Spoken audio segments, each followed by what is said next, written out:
How do you serve? Spiritual practices in action. Sharon Horne-Ellstrom here. Welcome to day 231 of our Supersize Your Business annual challenge. If you've been with me for any length of time, you know that to me, what we put out into the world is what we get back. And I firmly believe that. I've seen it so many times in my life and in my businesses that it is just a core belief of mine. And that's why one of my favorite questions is, well, how can I help? And I really mean it. How can I help you create what it is that you want? And I think this is a great example of service leadership, and that as leaders in our organizations and in other areas and aspects of our life, it is up to us to demonstrate by helping other people achieve and do and be and have what they want in order to create what it is that we want with our businesses and with our lives.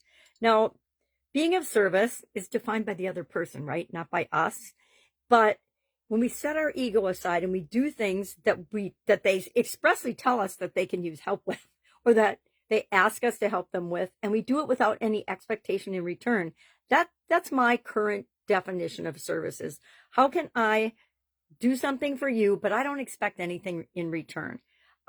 Some people's egos won't allow them to do this, and they struggle in certain areas of their life, and they struggle in certain relationships. I think that I don't believe we can divide the world into one thing or another. Even though we live in a polar universe, I don't think that everybody is 100% of the time a giver or 100% of the time a taker. I think we're a little bit of each, depending on the situation, depending on all kinds of things, right? I'm a firm believer in situational leadership. But I think that if there is I am here to serve and help you do your job better, automatic frame of reference, we'll make better decisions and we'll lead and coach and guide better than if we come from a different perspective. Now, keep in mind, I grew up in the world where, my way or the highway, I am the boss, this is what should be done. Leadership was the norm. And I never felt like I fit in a lot of those situations because I didn't believe that. I didn't believe that we needed to boss people around. We needed to punish them if they didn't do exactly what we wanted them to do, or we had to domineer them in order to lead them. I think leadership has always come more from my heart, and I hope it comes from your heart too, because when we show up with a servant's mind, meaning I'm here to help, we make better choices, better decisions, faster decisions, and decisions that make everybody feel better, including us, than if we're taking a different approach. It's like having an open or a closed mindset. You can have a closed mindset, but guess what? You're going to struggle. I'm going to tell you right now, you're going to struggle if you are closed-minded. But if you are open-minded and flexible and able to look at situations from different perspectives and points of view, you'll always have a better experience. I really can say this with 100% confidence. You will have a better experience than if you are living in your ego, living in an identity that you may or may not believe that is actually yours, and trying to make and show up in the world from that point of view or that perspective. And your business will struggle too. It might not struggle till you reach maybe the $3 to $5 million mark, because guess what? We can get away with being a jerk for a long time. And there's still enough people on the planet that will do business with us and work with us.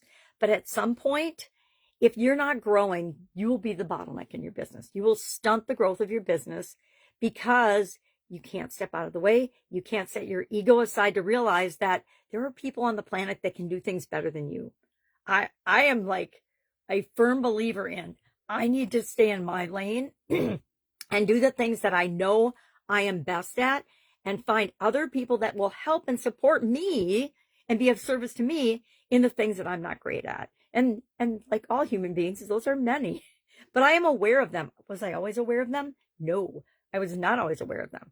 Probably throughout most of my corporate career, I think it was probably my second to the last and my last jobs in corporate America, where I really set aside the nonsense of how things should be and started saying, wait a minute, I have a brain. I can think for myself. How do I want to be? What type of leader do I want to be? How do I want to show up in this organization? And my two most fun jobs in corporate America were the last two, especially the last one.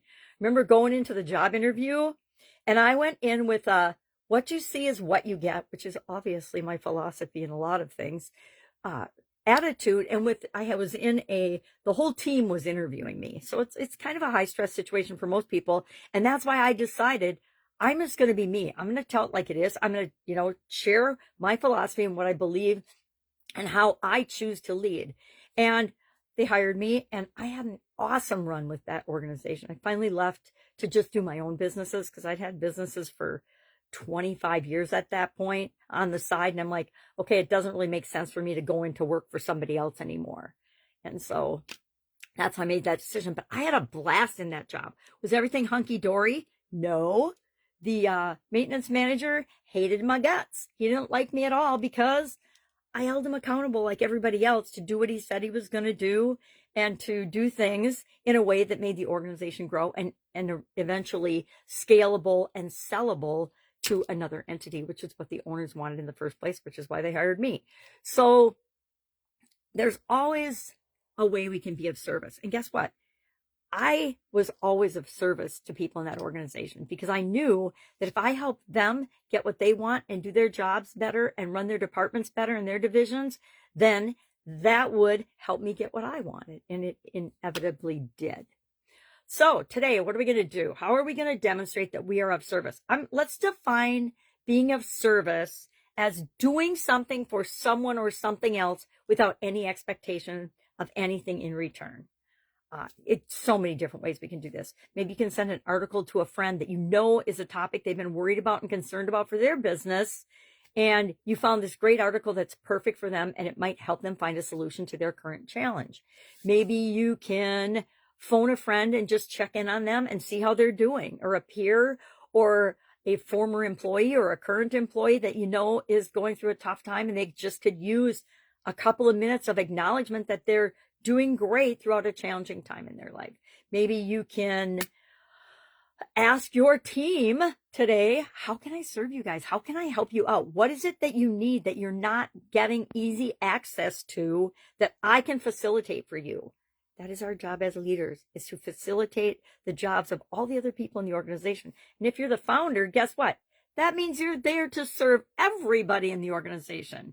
Now, not in an overwhelming burnout kind of way, but in a way to set up the systems and the people and the places and the things that can help to serve everybody else in the organization, right? We can't do everything ourselves. Sometimes we think we can, but we definitely cannot.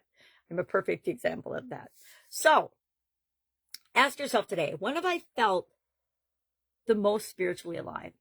I'm willing to bet that you will answer something that has to do with something you did for somebody else that you expected nothing in return for. There's so many ways that you can do that. Find a way that ties into your business today, that sets your ego aside and shows what kind of a human being you really are, because that's the kind of human being other people want to follow. That's our topic for today. Spirituality it's actually a really fun topic for me because I think most business owners and most businesses don't think about it, much less talk about it. And I think it's like so many business topics that we don't talk about because they're taboo. Those are the ones we need to talk about. Those are the ones we need to explore, at least for ourselves, so we can show up in the way that we want to show up. All right. If I can help you in any way, ask. Otherwise, have an awesome day, and I will, of course, be with you tomorrow. Oh, don't forget, free Supersize Your Business school community, place where a bunch of founders meet and greet and learn from one another. It's free to join. Hit me up by saying me in the comments below if that's something you're interested in. You can always come check it out. And if you don't like it, leave, right? I mean, that's one of the ways that I serve. All right. Have a great day. See you tomorrow. Bye.